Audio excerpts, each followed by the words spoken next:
เป็นเครื่องอัดไฮดรอลิกสำหรับใช้เจาะรูเปลี่ยนก่อนเปลี่ยนขนาดรู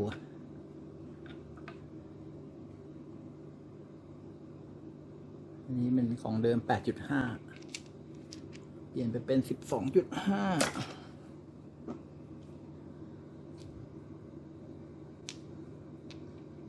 12.5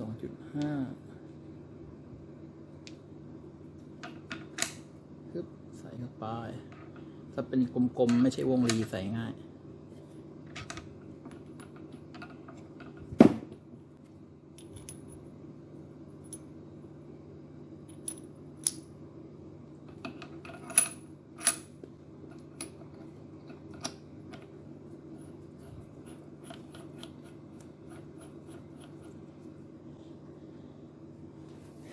โยกลงมาสักหน่อยหนึ่งก่อน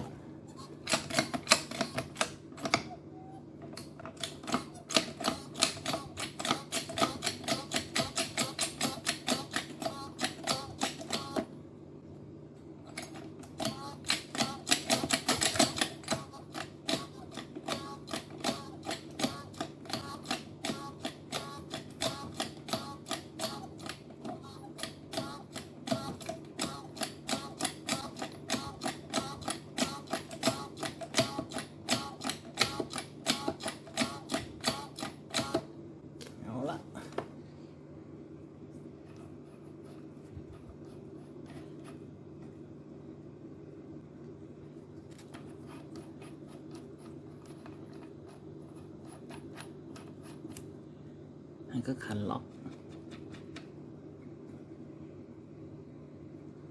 กันเคลื่อนตัว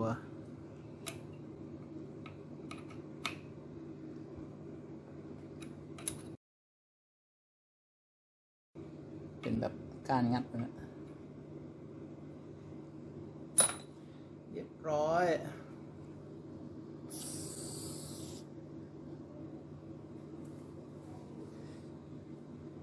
เริ่มเจาะรูได้อันนี้เป็นทองแดงจะมาทำบัตบาร์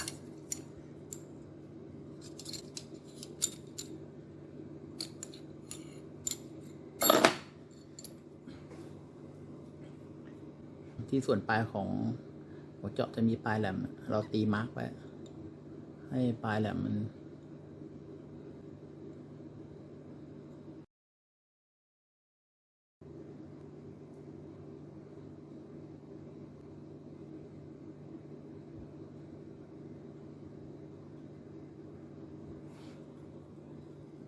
แล้วจากนั้นก็กดไฮดรอลิกลงไปจริงใช้สว่านก็ได้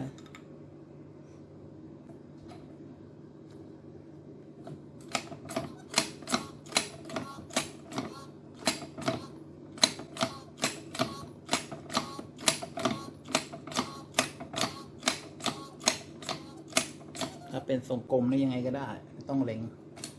แค่ปลายจิกเข้าตัวร่องก็โอเคละ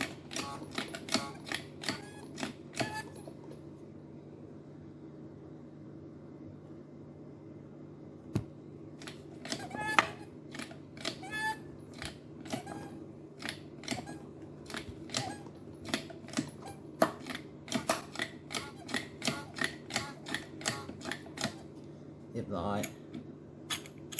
ถูกแล้ว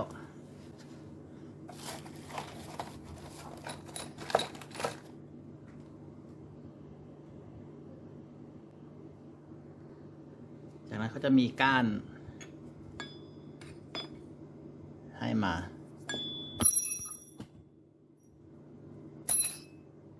การให้มาทำไมให้มาด้วยเรื่องนี้ชึบฝังไว้ก็โบว์เพชเชอร์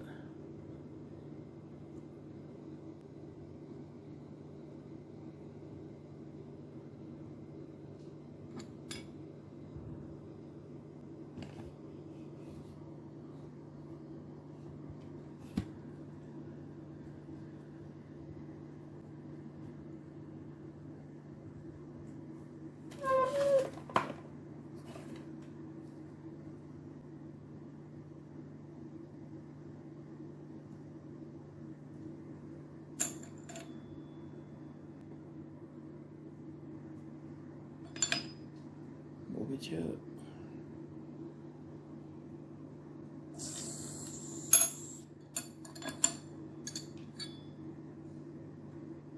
ร้อย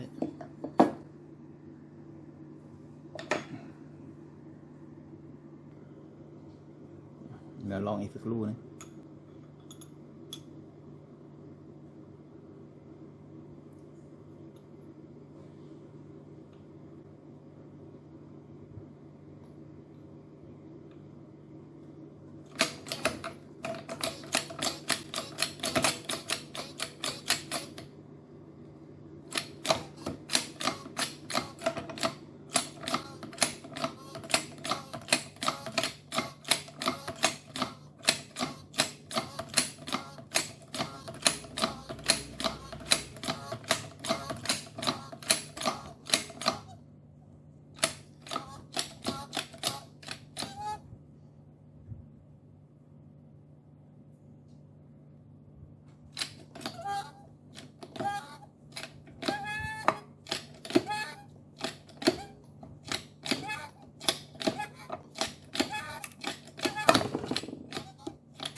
ก็จะสะดวกกว่าสว่านนะ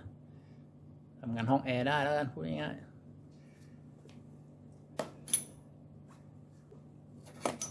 จะยิงยาวเลยนี่ก็คือจะมีมาร์กอยู่ก็เอามาร์กไปยัดเข้าที่ปลายเนี่ย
เราจะเป็นภาพรวมๆการใช้งานเพื่อเห็นมุมที่กว้างขึ้นลักษณะการใช้งาน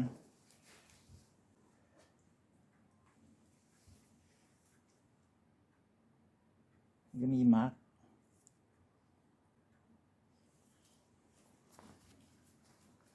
ใช้ตัวที่มาร์กอัตโนมัติกดเข้าไปง่ายๆ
เศษทองแดงที่ได้มา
เรียบร้อยสบาย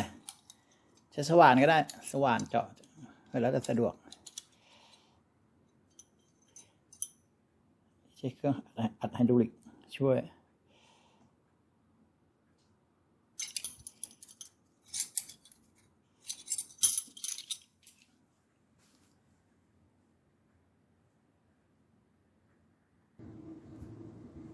จะได้บัดบาร์สิ่งที่ทำเมื่อสักครู่นี้คือ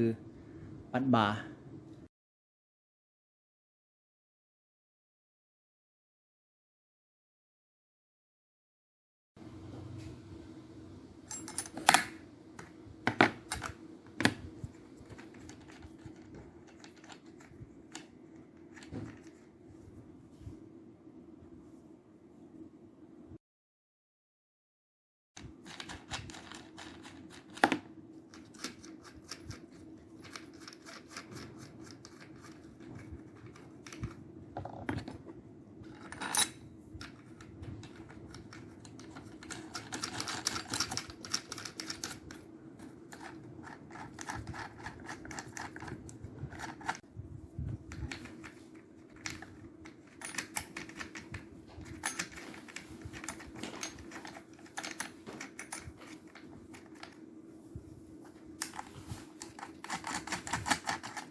1845 CCA 1845 CCA แรงดันไฟ11 โวลต์กว่า